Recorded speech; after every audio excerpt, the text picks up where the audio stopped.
The following is a Cheeky Leprechaun production. Pop culture is the entirety of ideas. Me, Mario. Let the bass kick.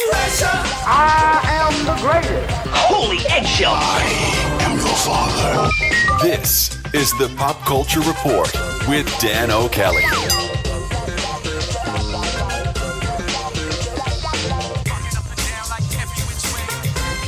Yes, it's the Pop Culture Report. I am Dan O'Kelly.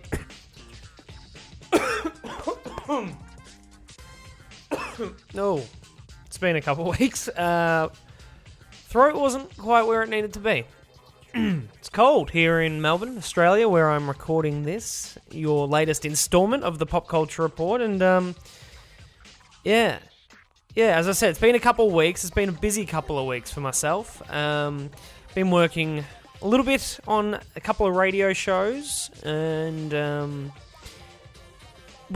especially when you're doing those brekkie radio hours here in Melbourne, it's tough to keep motivated and keep, I guess, when you're getting up at 3:30 in the morning, it's understandable that when you do get home, people are like, oh, well, you knock off at around midday, you're home 12:30, 1 o'clock, you got the whole afternoon ahead. Well, depends how you look at it.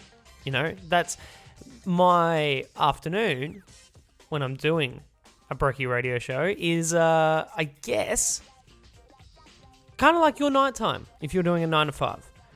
And, you need some time to unwind. You need to wind down after the day that is and revamp, recharge for the day ahead. Because, the grind. The grind is what takes its toll, especially when you're juggling multiple other jobs on top of that. But that's not to say the podcast isn't important. It is. It's killed me not being able to do the podcast when I've wanted to do it. So, you know what? I said this week, I'm like, I got a couple days off here. Let's get this back on track. Let's get the podcast up and about again, the way it was. Let's get some regularity going with the podcast, and that's what we're going to do. But before we do that, let's check back in with our favourite sponsor, the OG sponsor of the show, Bell Design Co. Bell Design Co. is a graphic design label who are the ones to thank for the show's logo. You've seen it. It's probably on your phone right now. Whether you're a small startup or big business, a passion project, or a little old podcaster like me, you need all the help you can get in reaching and expanding your audience for your product. Having professional design logos and branding for whatever it is you're doing are the key to making your product as eye-catching as possible in the crowded world that is social media. So instead of going to a large agency where your project will probably be pushed from desk to desk, head over to Bell Design Co. where you will interact directly with Beck and Estelle through the creation of your logo and branding needs. If you get in contact with them, use the promo code POPCULTUREREPORT to let them know Dan sent you for a 10% off discount. Get in contact at Bell Designs on Facebook, Instagram at Bell Design Co. or email all inquiries to estelle.battaglia1@gmail.com. That's Estelle, ESTELLE .battaglia, BATTAGLIA 1@gmail.com. Let's get into the show. News. All right, eh? Isn't this a bit of fun? There's been so much that's happened in the couple of weeks that I've been away from the show, and it's time to catch you up with your report. Your report hasn't been coming in. I apologize. It's here now. You can all relax. Here's some of the things you may have missed from the last, 2 or 3 weeks without getting your weekly dose of your pop culture report. One thing that really caught my eye that it was maybe about a week ago it was released that, so there's a lot of stuff going on about Tarantino at the moment. Movie, obviously. Movie news, I should say. Tarantino has got a film coming out, so he's in the news a little bit and sort of, he's the hot topic. And it's actually been reported that there's a new movie that Tarantino has in the works. Now, whether or not this is a film he's going to direct or just produce is yet to be confirmed, but he is heavily involved in it, and it's become somewhat of a passion project for him. Now, it's actually based off of a previous film of his. So everyone that knows Tarantino knows that he's come out and he's been like, look, 10 films and that's it for me. That is absolutely where I'm drawing the line. And I won't direct more than that. Now, whether or not that remains to be the truth is, well, it's yet to be seen. Because how often do you hear this? That, oh, so-and-so's retiring. And then, they're back. So whether or not he actually stays at the 10 films is one thing. But technically speaking, this upcoming film, which he's bringing out, Once Upon a Time in Hollywood, will be his 9th. So he'll have one film after this. And if it's this film, I'm on board. I think it's going to be cool. Because the film that's being rumored to be in development from Tarantino is a adaptation of a comic book based on one of his previous characters, Django. So everyone remembers the movie Django Unchained, starring Jamie Foxx and Christoph Waltz. That's who I was thinking of there. But anyway, Django, for those unfamiliar, this is sort of a brief synopsis of it. 2 years before the Civil War, Django, played by Jamie Foxx, a slave, finds himself accompanying an unorthodox German bounty hunter named Dr. King Schultz, Christoph Waltz, on a mission to capture the vicious Brittle brothers. Their mission successful, Schultz frees Django, and together they hunt the South's most wanted criminals. Their travels take them to the infamous plantation of shady Calvin Candy. Leonardo DiCaprio is who plays him, where Django's long-lost wife, Kerry Washington, is still a slave for Leo. So that's sort of the premise of that movie, and for those familiar know how it plays out. In the end, it sort of finishes with a bounty being put on Django, and he has to sort of flee that side of the country. Now, this comic book adaptation that came afterwards is an adaptation where it takes Django and partners him up with Zorro. Yeah. You heard it. You heard that. Zorro. As in the vigilante, I guess Zorro is, in Mexico. Is that where Zorro's from? Mexico? Anyway, you'd probably be somewhat familiar with the Antonio Banderas Zorro film from 2000. Actually, 1998. 1998 was when that movie was, and you probably remember it. Catherine Zeta-Jones, Anthony Hopkins, and Antonio himself. But loved that movie. Actually, I had a book bag in primary school when that movie was, there's an idea of my age, was out. And in primary school, at least at my school, I think most schools might have done this, at least in Australia, they made you have a book bag to carry your books that you borrow from the library, which they made you do on a weekly basis. I wasn't willingly borrowing books, but they made you do it. Your Ripley's Believe It or Not, and things like that you would maybe want to take home for a bit of a skim across the week. You would do that, but you'd need a book bag to keep the book in good condition, and Mum made me a fantastic Zorro book bag, and it was all black, and then it had like a Z across the front of it, almost as if Zorro had got his sword and went, like he does. That's sort of the Zorro thing. He marks his victims with a Z, a short little sharp knife movement, sword movement, I should say. Remember, he did it to Catherine Zeta-Jones in the movie. Come on, we all know it. And, she's standing there in her dress, and then he goes, and then her dress falls down, and you think, whoa, here we go, and then she reveals a smaller dress underneath, and you're like, oh, well, yeah, guess it's the old days. Yeah. This is somewhat disappointing, but also a good moment in cinema. Anyway, the idea of Django and Zorro teaming up, absolutely all for it, especially when I read that the premise is Django, who's fled from where he previously was due to a bounty being on his head, crosses paths over the other side of the country with an old man who has hired him as a personal security guard. That old man ends up being Zorro, the legend that is Zorro, well known across the country, and together, they work together as, I guess, vigilantes to... what's the word? Free slaves, I guess, is exactly what they're doing. And this is old man Zorro. This is an older man You know, it's perfect for Antonio Banderas to come back. Would you not want to see that? I would certainly want to see. This is prime time for Antonio. Make a return, mate. Like, what have you done recently? I can't think of, like, Puss in Boots. Was that the biggest thing he's done somewhat recently? Let's bring him back. Get Antonio back in the saddle. You know, no pun intended. Zorro does love a horse, does ride a horse. Get him back on the saddle. Let's see Antonio and Jamie Foxx team up for a bit of Django and Zorro with, hell, make Tarantino direct. I love it. I'm on board. That's that. What else have we got in our news this week? We've got 4 new Harry Potter books to be released. Again, this is Harry Potter fans are going to know about this by now, but those who aren't as diehard may not.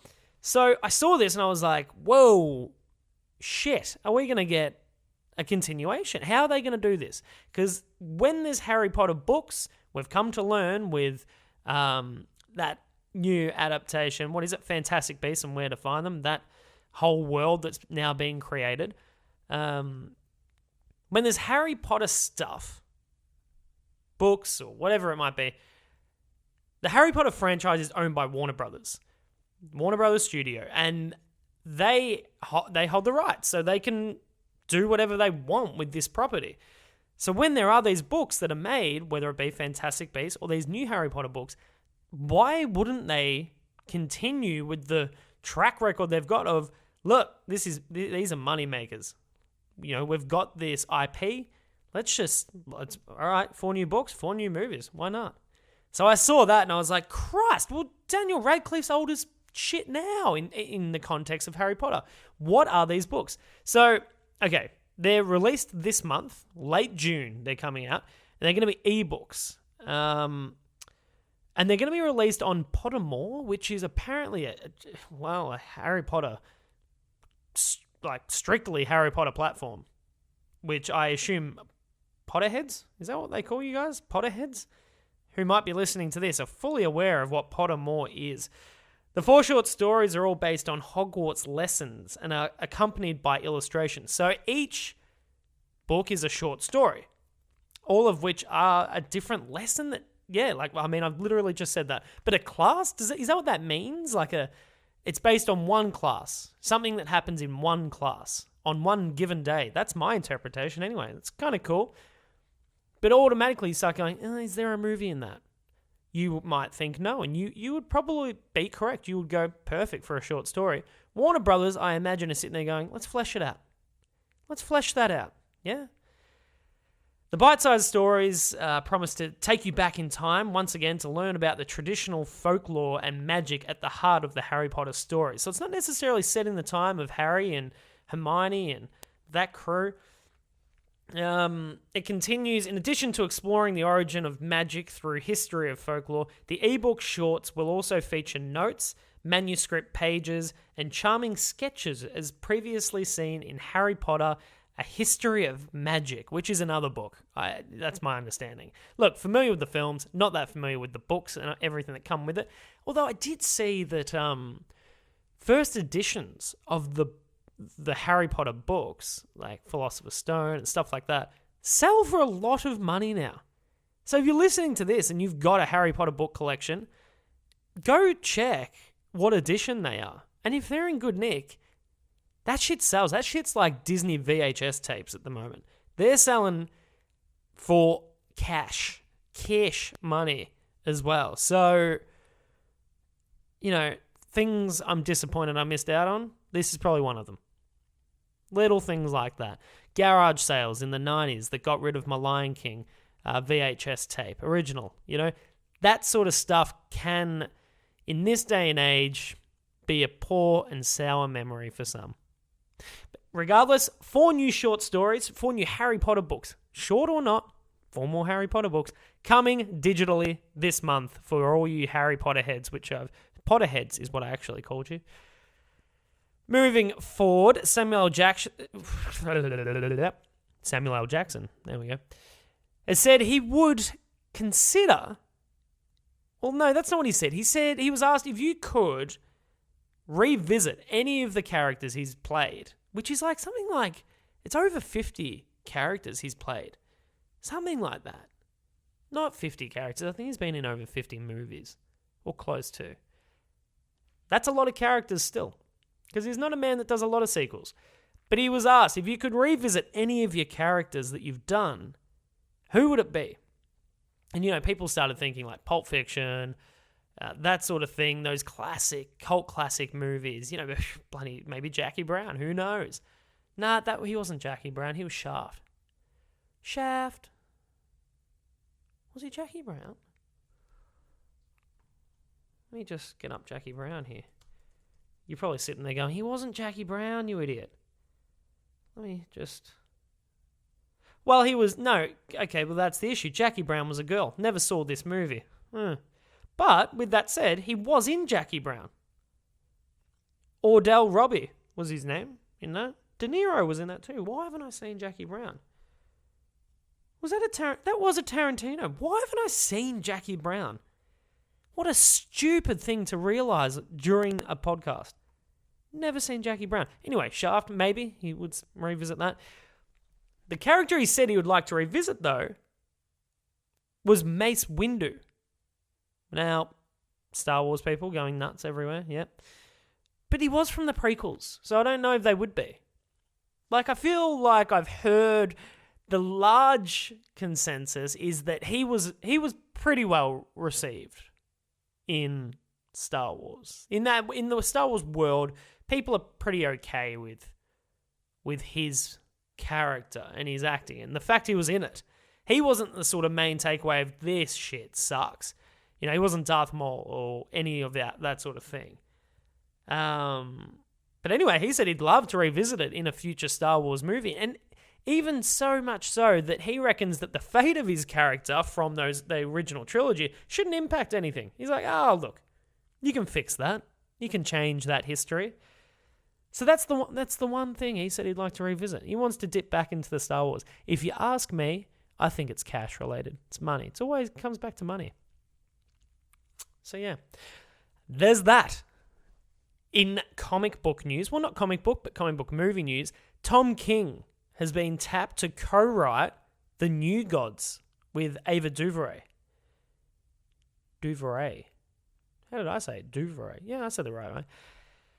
Now, people have known for a while that Ava's been attached to direct and write New Gods, but the idea of New Gods, which is a DC Comics property, it's a massive thing that they're even attempting, and it would have made far more sense for them to be going after this when Zack Snyder was still at the helm of the DC universe, because Zack Snyder had introduced Steppenwolf, was going to introduce Darkseid, he had introduced Boom Tubes, he was doing all the things to lead to a New Gods introduction, at least through that of Darkseid. Now, for those, let me refresh or educate those who may be unfamiliar with the New Gods. It's a confusing concept. But it was originally created by Jack Kirby, who was one of the most famous comic book writers of all time. And it's always been a bit of a head fuck. Because I can't think of another way to explain it. But when you read New Gods, you'll understand. So here's a little synopsis that I stole from the DC website. Thanks, DC. Here we go. The New Gods, or the Fourth World, as it's frequently known, were created by legendary comic book creator Jack Kirby and initially debuted in a trilogy of related comics written and drawn by Kirby that were published in the very early 1970s. New Gods, Forever People, and Mr. Miracle. None of these comics ran for very long, but together they form the groundwork to a universe with near limitless potential. The New Gods are exactly that. They're new gods. They came into existence after the world of the old gods, the gods of classic mythology, which were destroyed during Ragnarok. The world of these known deities was split and became two separate planets, forever linked but utterly different. One is called New Genesis and the other is Apocalypse. Now, Apocalypse you'd be familiar with if you know Darkseid. So we've got the world of Darkseid, we've got New Genesis, world of the New Gods. That's sort of the idea. It's very, I'm not even sure. It's not even sure how you really describe. Like it's sci-fi-ish, I think you would say. It definitely is. It would have to be. For it to be a film somewhat grounded in our reality, it will have to involve, I guess, people going to space. Or you could look at it in that of, I guess, a Guardians of the Galaxy, in that they spend all of their time in space and going to different planets. So it's doable, I guess, but it's so intricate and the detail is so heavy and convoluted, I find. I've read a lot of New God via comic book writer Grant Morrison, who, Grant Morrison's one of the best comic book writers of all time, but Jesus Christ, I can't make sense of half the shit that he writes when he just when he really gets in a zone. And people love his New God stuff, but they're also like, God, it's confusing. Like, it's very hard to follow. My issue with New Gods is, if you're having New Gods, you need Darkseid, I think, at least in my understanding. But we've sort of closed the world of that potential for a Darkseid. Like, we're not doing a multiverse now. At least at the moment, DC and Warner Brothers have said, no multiverse. We're just going to do straight film adaptations. Yet they're now talking New Gods as its own movie, like without Superman or Batman involved in any way. I don't know if I'm that interested.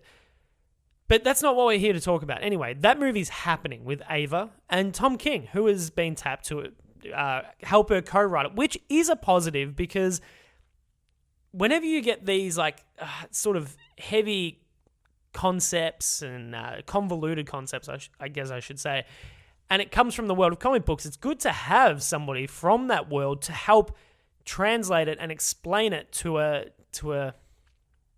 I guess, a general audience. And the two of them together hopefully can find a way to do that. Tom King bringing like the comic accuracy to it, then Ava DuVernay to try and translate that to a general audience. Tom King's a great writer. He's done some fantastic stuff. He's just finished up writing Batman for the last, 85 issues? Yeah, it wraps up 85. Number 85 he's written. So he's written 85 Batman comics, which is huge. He relaunched Batman for DC. And he's been highly regarded for that. But he also won a Eisner Award winning. What is going on with my English today? It's been too long. I'm all over the shop. He had an Eisner Award winning run on Mr. Miracle, who Mr. Miracle does factor into this world of the New Gods, which is cool because we could see a Mr. Miracle on screen. If you don't know who that is, Google it. He's a cool character. It's a great idea. Never seen him before on screen. Awesome. What am I saying? Let's just bring this back. Strip it right back. New Gods as a movie, I'm unsure about because it could be a bit much. Hard to pull off and achieve well, I guess. I mean, Anyway, I'm going too far into it. New Gods. I'll wait and see if it's any good. Tom King being attached. Hey, that's a good addition. I like that. Overall excitement? Pending. Okay, let's leave that there. Tom King, though. Cool that he's in the world of movies. All right, okay. That's enough movie and film. Movie and film. Christ, what is happening? Movie, TV, and comic book news. I've got a new little segment I want to touch on next.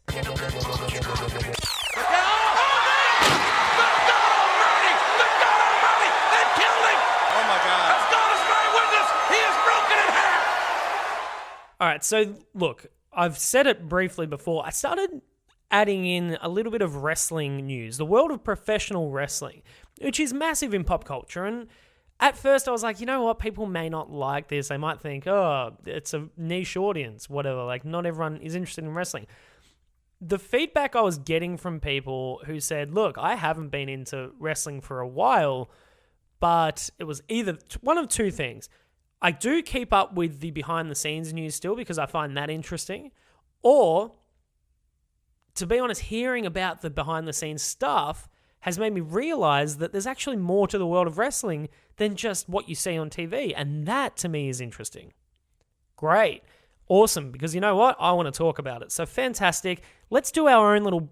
When there's enough in the week, I'm going to do my own little broken off section of wrestling news. And if there's one or two noteworthy things, I'll just factor it into the normal news. But this week, the last 2 weeks, there's been a lot that's been happening in the world of wrestling. I've touched on it, I think, in episode 8 or 7, that AEW was a new wrestling promotion that's launched in the States. And it's... At first, they said, look, we're not going to try and challenge the WWE. We're not going to be able to do that. Since then, they've had their first ever pay-per-view event. And it went nuts. It was like a home run. They absolutely nailed it. And it left people walking away going, shit. They actually... Like, I know we were all like, God, it would take them years to be able to match the juggernaut that is WWE as a company. They've come out and they've not only sold out an arena in under minutes, but also they've come out and put on a really high caliber show with a range of different stars that can appeal to everybody. Like, there is literally something... People say the world of wrestling has something for everybody. This company has something for everybody. In that, being 2019, their mission is to not only have something for everybody, but make everyone feel included. Which, look, to me, I'm a straight, white, 20-something male. I am not the person they are trying to win over or, extend an olive branch to try and bring into their world, because I'm in the majority, okay? I'm not a minority. I'm fully aware of that. But I think it's pretty cool that they are appealing to the minorities that, maybe haven't been able to see themselves represented in something like the world of wrestling before. It's the same thing we're seeing in movies where, you see maybe a new gay character on a TV show that, not just to tick a box, but also to give maybe a new audience member something to watch. Like, somebody sees that and they go, oh shit, like, that's me. I can see myself on the screen. It's like anything. It's like people that say Batman could be black. Yeah, Batman could be black. And, there's a lot of people out there that are like, I can't relate to Batman because he's always white. He's a straight white rich male. Totally get that. That's why it's good to have a variety of people that can appeal to everybody, Anyway, AEW has that. They've got transgender wrestlers. They've got big, muscly guys. They've got short, small guys. They've got a real prominent women's division, similar to WWE, where they take their women seriously as athletes rather than just sex objects, I guess, which is what they were seen as for a period of time. There's a lot of birds around my house. Can you hear them? There? I don't know if that's picked up on the mic, but it's annoying me. Hopefully it's not annoying you. I'm around the wildlife, I'm around a bushy area. Anyway, AEW's come out the gate and they've gone, look, this is our product. Bang. Sold out. Bang. Look what we've got. Something for everybody. Look, you can relate to. There's somebody on our roster you can relate to and root for. Bang. Sold. What happens next? They grow an audience. They grow a massive audience. Not only that, but they have wrestlers from other companies like WWE, like TNA, that start going, whoa, shit, that's cool what they're doing over there. I want to be part of that. That's already started happening. Dean Ambrose, who I think I teased, at least there was rumors that he was obviously a former WWE champion, one of their biggest main eventers, had left WWE. And the rumor was he's going to turn up in AEW. He did. The end of that pay-per-view, their first ever pay-per-view, goes off the air with one of the biggest free agents in the world of wrestling and one of the former WWE champions, who's one of their biggest stars, had left WWE and jumped ship and joined AEW. And suddenly you're like, Jesus Christ, I feel like this is 1997. We're in the heart of the Monday Night Wars between WWF and WCW. Nash and Hall are turning up on that was 96. Nash and Hall are turning up on WCW. essentially the night after they were at WWF. What is happening? It started feeling like that again. And by doing that, by having one of the biggest stars in wrestling turn up on their show instead of the show of the biggest company, it gave them legitimacy. It made the mainstream audience go, shit, I know that guy from WWE. Why is he here? I don't get that. What is this show? Suddenly people are paying attention to them. People are talking about them. So that happened. A couple of days removed, an interview was released by Chris Jericho on his podcast, Talk is Jericho. Everyone knows Chris Jericho. Don't care who you are. Even if you remotely know wrestling, you know who Chris Jericho is. He's got a podcast, and Chris Jericho is with AEW. He's one of their biggest stars. Again, like Dean Ambrose, who is now known as Jon Moxley in AEW. Two big WWE stars that help give that legitimacy to AEW. Jericho did an interview on his podcast with Moxley that went for about an hour and a half, an hour and 45, to get Moxley's side of the story. You know, why did he leave WWE? What was the driving force behind it? Why AEW? Why has he come here? And it was a tell-all interview where Jon Moxley, his real name is Jonathan Good, he went on to say that I guess the large issue he had with WWE was the creative in the company. And the fact was, he had a lot of negative things to say about Vince McMahon. Heaps of negative things. And like, you could say, yeah, it's sour grapes, whatever.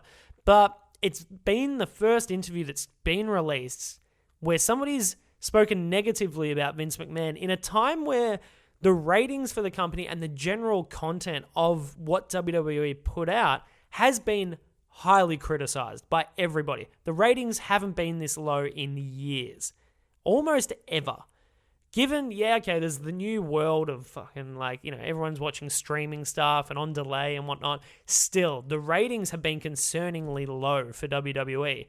And that mixed with the fact that Jon Moxley has come out, formerly known as Dean Ambrose, has come out and said, look, the company's run by a bloke in his 70s that's completely out of touch with what's happening in the world, what's cool in the world. You know, he was talking about how he'd get scripts handed to him from writers who were, 25 to 30-year-old guys who had scripts approved by Vince McMahon who, they would sit there with Dean Ambrose and say, look, he wants us to, make this poo joke. He wants you to refer to the fans here as trash and garbage and how it stinks of poo in the arena. And Ambrose is like, what are we doing? Like, that's not funny. That's not cool. That's not edgy. What the fuck? Like, this is a 70-year-old man who just doesn't understand what an audience wants these days. He's writing like it's the 80s or the 90s. And they'll rewrite it and they'll take it in to try and get it approved.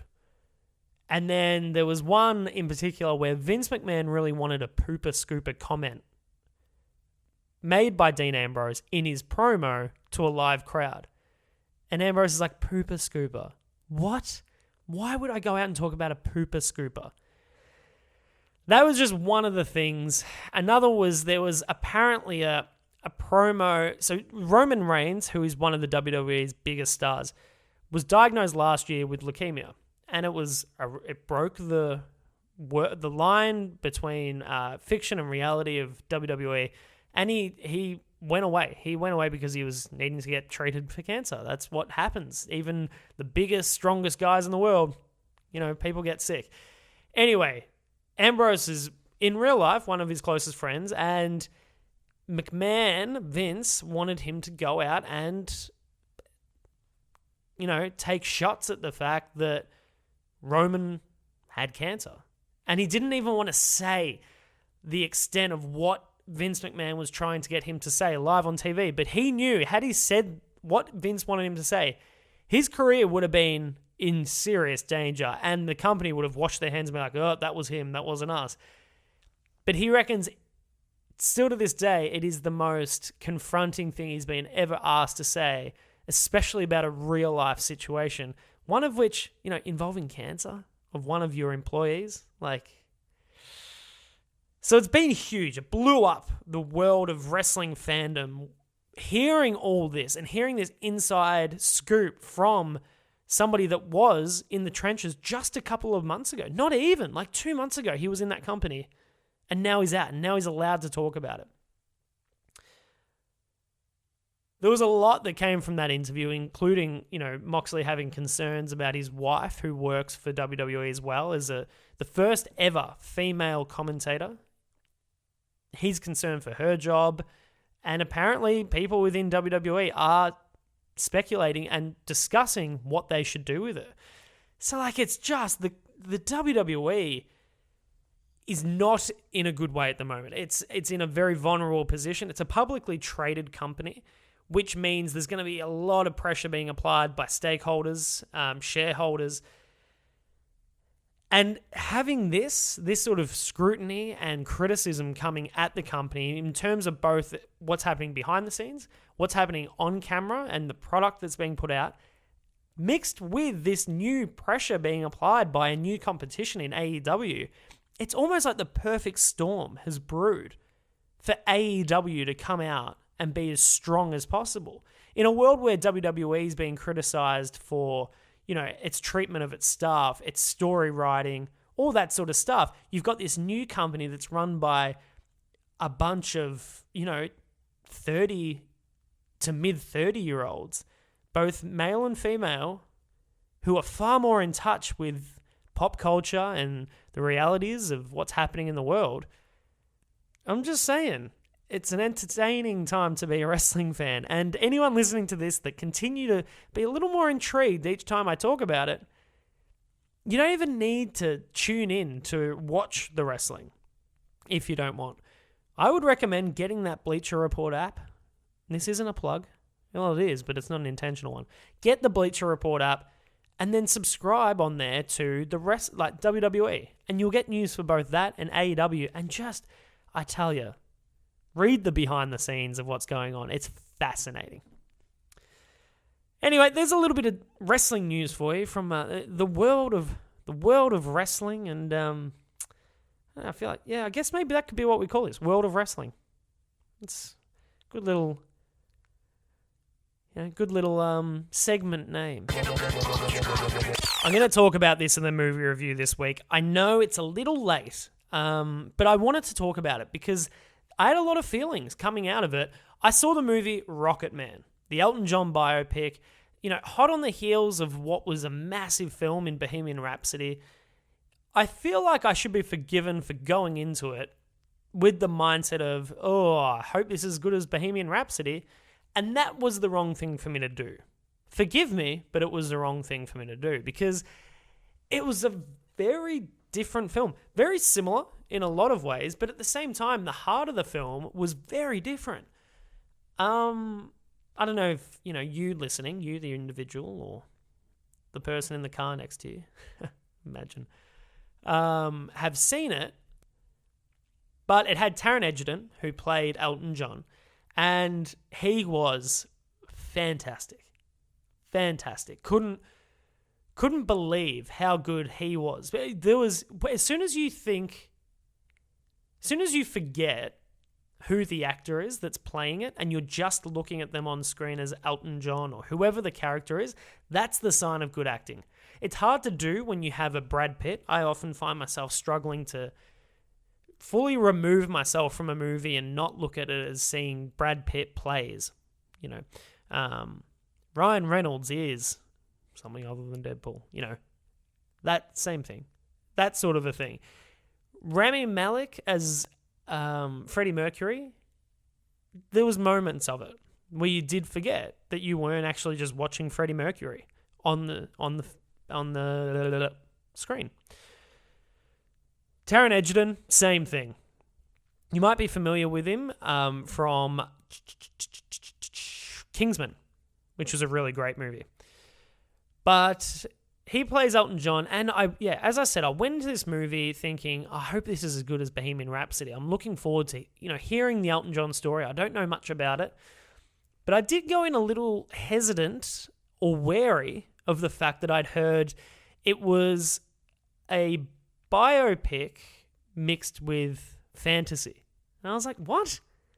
How the What do you mean? It's a true story. How can it be fantasy?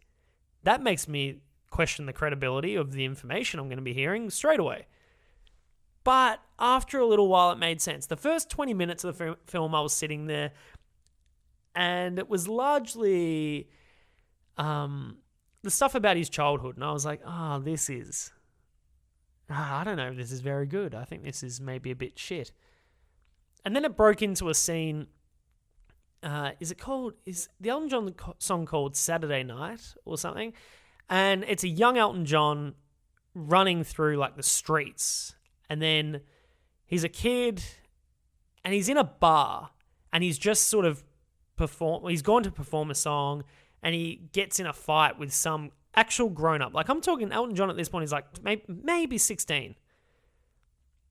And he's sitting on his piano and some old guy puts his beer on his piano. He's like, get your beer off my piano. And the guy's like, oh, what? And then Elton John, he pushed him or hit him or something and then broke into song. And there was a massive punch on that started in this pub, and Elton John was as a kid, again, I just want to reinforce this, as a kid, was running around the pub, was flicking his hair around and was dancing and dodging punches and shit, and then ran out into the street, was running the streets, all while singing. I'm talking Greatest Showman type musical stuff we're now in. And I'm thinking, fucking hell, what is this shit?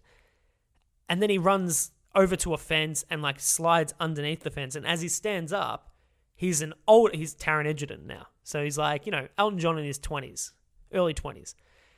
And he's at a fair, a fairground, I guess you would call it. And he's suddenly joined by randoms who all start singing and dancing in unison, choreographed dances, mind-blowing stuff. And I was like, this is too loud. I can't do this. I actually don't think I can do this.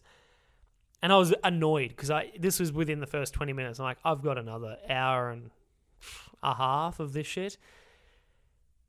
But then after a while, things started becoming clearer. Things like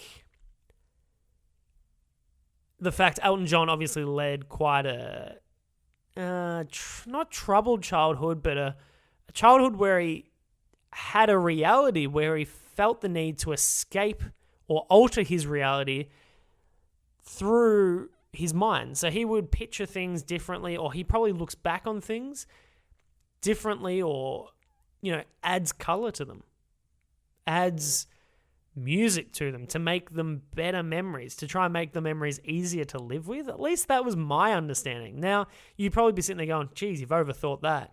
Yeah, if you haven't seen the movie, I can forgive you for thinking that. But if you see the movie, you'd probably be sitting there thinking, yeah, look, that's pretty in keeping with who Elton John seems to have been as a person. He probably would like you to think that way about it and be that mystical and magical about his own life. But it certainly seemed that Elton John was so unhappy in his life as a kid that he created his own reality in his mind to live in because it was better. And he could control it.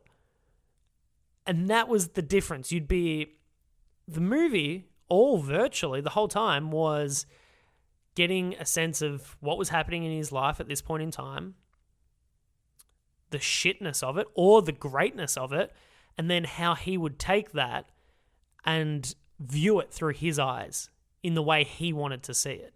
So whether you were looking at his first concert he did in LA, in a cool little band room, I can't remember what it's called, really famous, and he starts performing and it's sold out and he wasn't going to go on stage, and it's his whole thing where he kicks up a tantrum, he doesn't want to be there, he doesn't want to do it anymore because he hears that really famous people are in the crowd.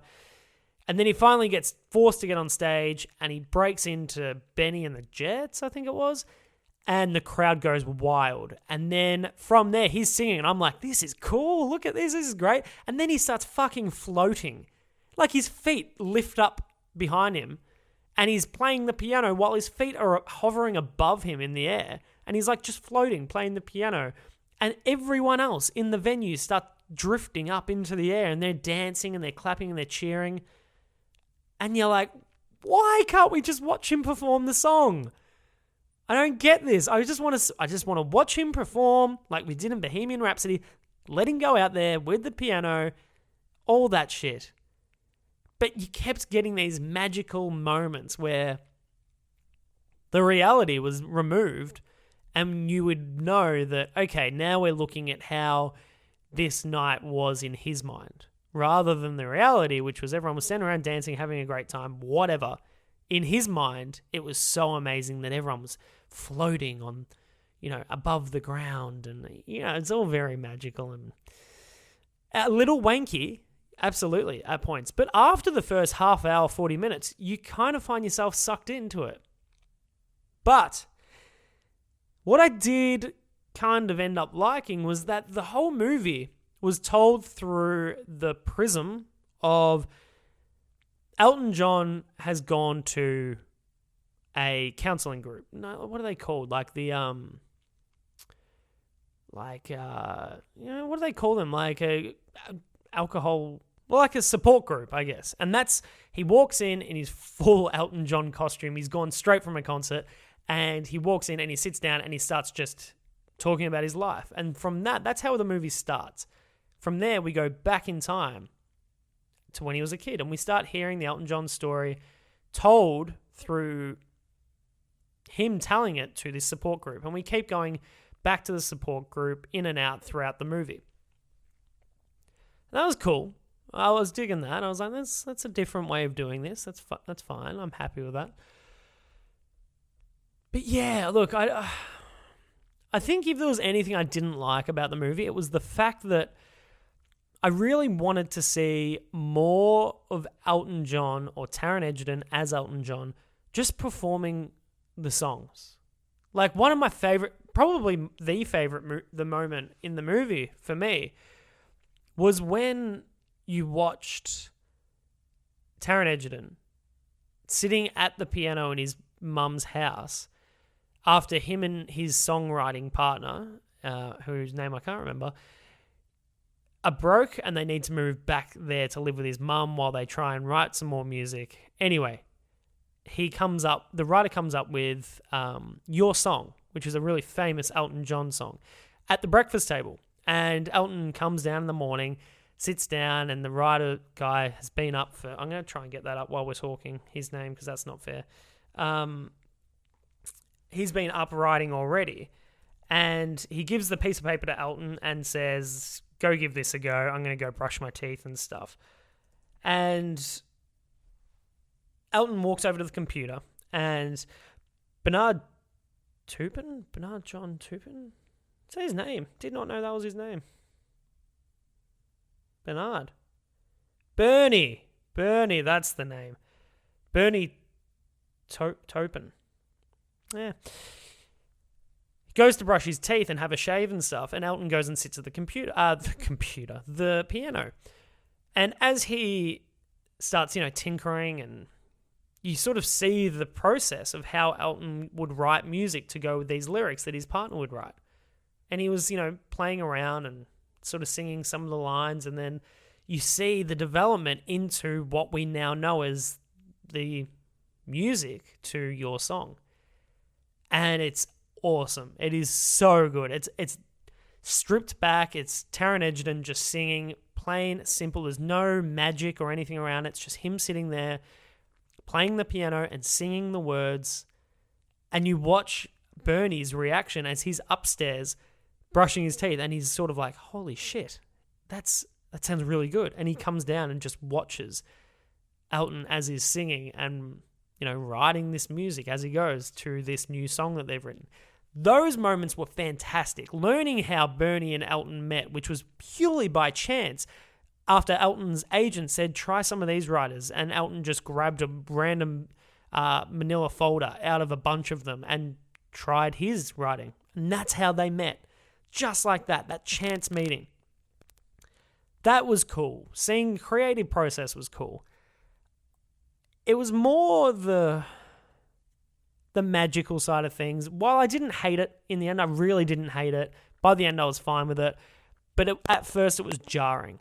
And I would have liked to have seen just more stripped back performances in famous Elton concerts, like we got with Live Aid at the end of Bohemian Rhapsody. I know I'm being a dick by comparing them, but we can't not. They literally came out like 6 months apart, 8 months apart.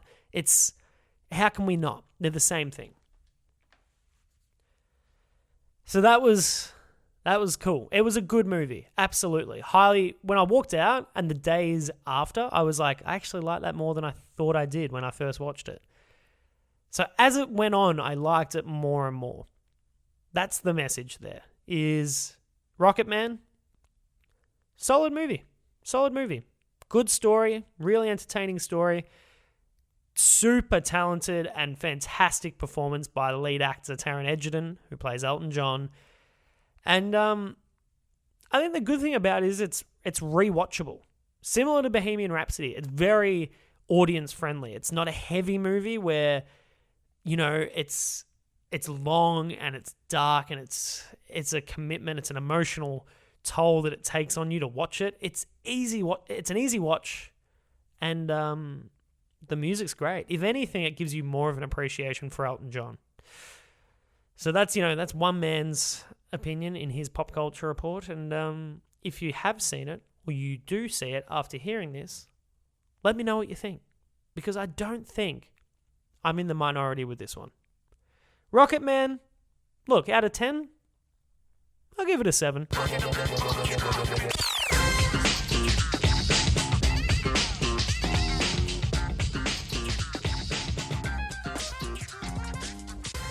All right, that's it for this episode of the Pop Culture Report. It's good to be back. Lovely to be back. Don't forget you can keep up with the show and the podcast through our production label's website, which is cheekyleprechaunproductions.com, or on their Facebook at Cheeky Leprechaun. Instagram, same thing, at Cheeky Leprechaun. Keep up with what's going on with the show. When a new episode's out. To do that the most efficient way, though, subscribe on iTunes.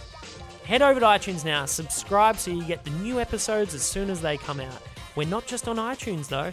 We're on everything. YouTube, Spotify, what's that other one? Stitcher, iTunes.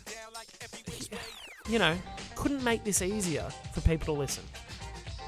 I don't think. If I can, let me know. Happy to try and do that too. Anyway, that's it for this edition of your Pop Culture Report. See you next time. This has been a Cheeky Leprechaun production.